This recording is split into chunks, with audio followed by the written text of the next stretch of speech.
was born from a vision of European unity and technological supremacy.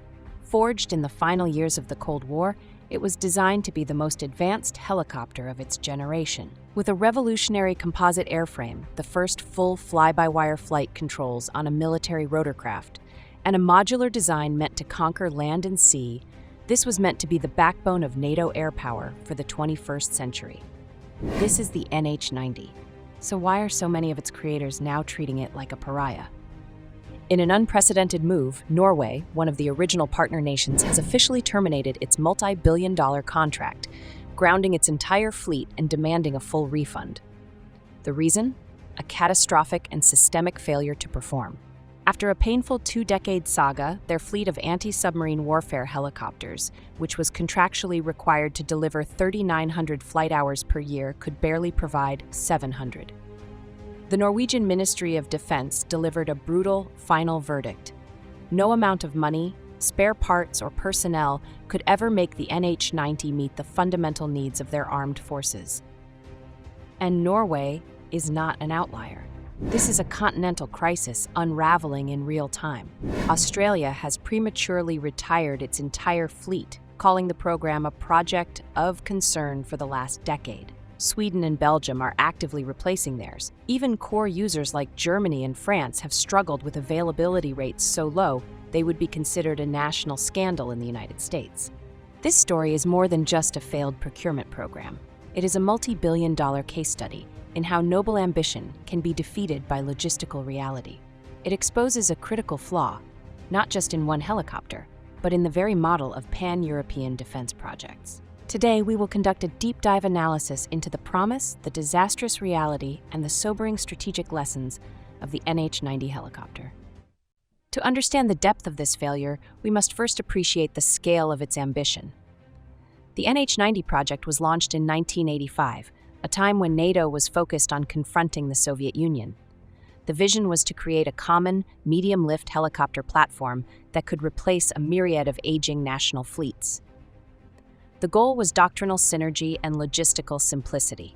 The project was named NH90 for NATO helicopter for the 90s, and it was designed to be a technological trailblazer. First, its airframe was a revolution. Instead of traditional aluminum, it was constructed almost entirely of carbon fiber composite materials. This made it lighter, more resistant to corrosion, a critical factor for naval operations, and gave it a lower radar cross-section than its predecessors. Second, it was the first production helicopter in the world to feature a full, quadruplex redundant, fly-by-wire flight control system. This replaced heavy, complex mechanical linkages with electronic signals, making the aircraft more agile, reducing pilot workload, and increasing survivability. The plan was to build two fundamental versions off this common platform: the TTH, or Tactical Transport Helicopter, for Army and Air Force missions like troop transport and medical evacuation, and the NFH, or NATO Frigate Helicopter, a highly complex variant designed for naval warfare, specifically hunting submarines and surface ships. This commonality was supposed to streamline training, maintenance, and supply chains across the alliance. It was, on paper, a brilliant and forward-thinking concept. However, the dream of the NH90 began to fracture almost immediately, a victim of what military procurement experts call the tyranny of unique requirements. The brilliant theory of a standardized platform collided with the messy reality of national industrial politics and differing military doctrines. The two basic versions quickly exploded into over 24 distinct subvariants. Each customer nation, wanting to protect its own defense industry and tailor the aircraft to its specific needs, demanded its own unique configuration. The Germans wanted a different cabin layout and a rear ramp. The French wanted specific avionics and electronic warfare suites. The Italians required different engines. The Nordics needed enhanced anti-icing systems. Each modification, however small, had a cascading effect, creating unique wiring harnesses, software codes, and support equipment requirements. The NH90 ceased to be a common platform and instead became a collection of bespoke aircraft masquerading as one. This decision was the program's original sin, and it gave birth to a logistical monster. This leads us to the core systemic flaw of the NH90 program: its fragmented and impossibly complex supply chain. The NH90 is not built by a single company.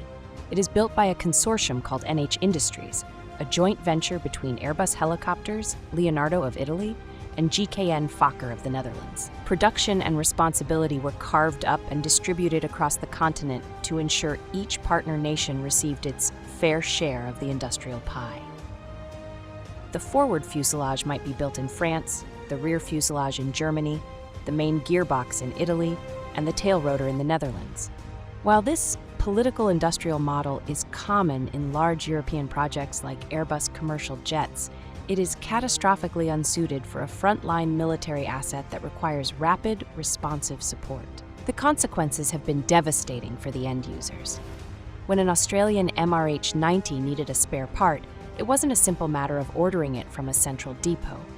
The request would enter a labyrinthine, multinational bureaucracy, often getting lost between different corporate and national jurisdictions. Spare parts became chronically unavailable, with lead times stretching for months, sometimes years for critical components. Furthermore, the intellectual property for different parts of the helicopter is owned by different entities in different countries. This made it incredibly difficult for nations like Australia to establish their own deep maintenance and modification programs, leaving them utterly dependent on the dysfunctional European consortium. This logistical nightmare is the primary reason why the helicopter's availability rates have been abysmal across the board. The systemic flaws in design and logistics manifested in a catalog of well-documented operational failures. Let's look at Norway. Their NFH variant was intended for anti-submarine warfare from the decks of their frigates, but the aircraft was delivered years late, overweight, and its avionics were so unreliable that it never achieved full operational capability. The sonar systems, radars, and tactical data links were plagued with bugs. The helicopter was simply not a viable submarine hunter. When you combine this with the fact that only 1 or 2 of their 14 aircraft were available to fly at any given time, the Norwegian decision to terminate the contract becomes not just understandable, but inevitable. Then there is Australia. Their NH90 Typhoon was meant to be a state-of-the-art utility helicopter for their army. The problems were relentless. The cabin floor was too weak and needed reinforcement. The windscreen was prone to cracking. The integrated computer systems were notoriously buggy.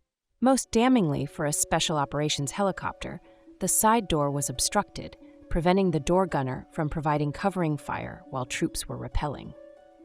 After years of struggling with maintenance man-hours that were orders of magnitude higher than the Black Hawks they were meant to replace, and a fleet-wide grounding due to safety concerns, Australia pulled the plug, opting to buy new UH-60M Black Hawks directly from the US. In Germany, the situation is just as dire. Reports from their Ministry of Defense have consistently shown mission-capable rates for their Army and Navy NH90s, hovering below 40%, and sometimes dipping into the teens.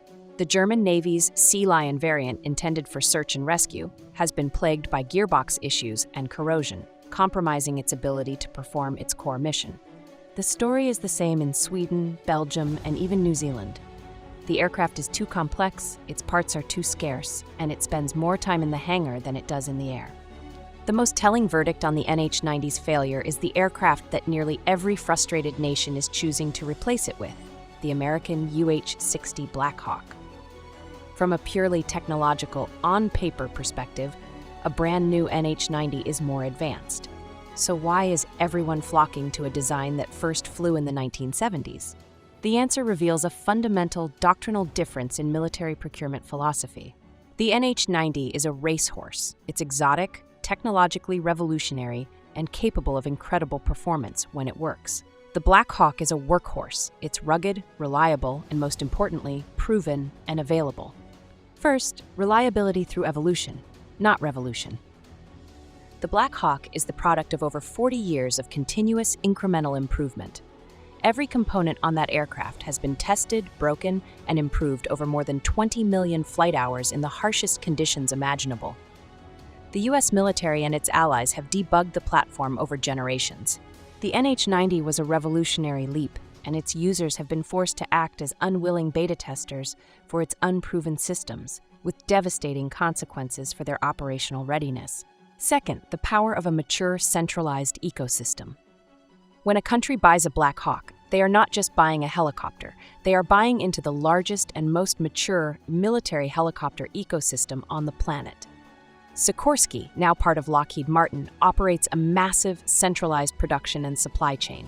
There are over 4,000 Black Hawks in service with more than 30 countries. Spare parts are plentiful. Maintenance procedures are standardized and globally understood. There is a deep, global network of expertise to draw upon. The NH90's fragmented, politically driven support system simply cannot compete. The most important ability of any military hardware is availability. The failure of the NH90 program is a profound and sobering lesson. It stands as a multi-billion-dollar monument to how good intentions, when fused with protectionist industrial politics and a disregard for logistical reality, can lead to strategic failure. It weakened the military readiness of some of America's closest allies and created dangerous capability gaps in anti-submarine warfare, in special operations, and combat search and rescue that affect the entire NATO alliance. This story is not about European engineering being inferior. The NH90 is, in many ways, a marvel of technology. Instead, it is a story about a flawed process. It proves that a weapon's complexity can be its own worst enemy. It is a brutal reminder that interoperability and reliability will always trump the most advanced specifications on a brochure. As our allies now spend billions more to clean up this 2-decade-long mess, the critical question is whether the lesson has been learned. In an era of renewed great power competition, the collective strength of the Western alliance depends on fielding weapon systems that are not just advanced, but are consistently ready for the fight. The most sophisticated helicopter in the world is useless if it's stuck on the ground.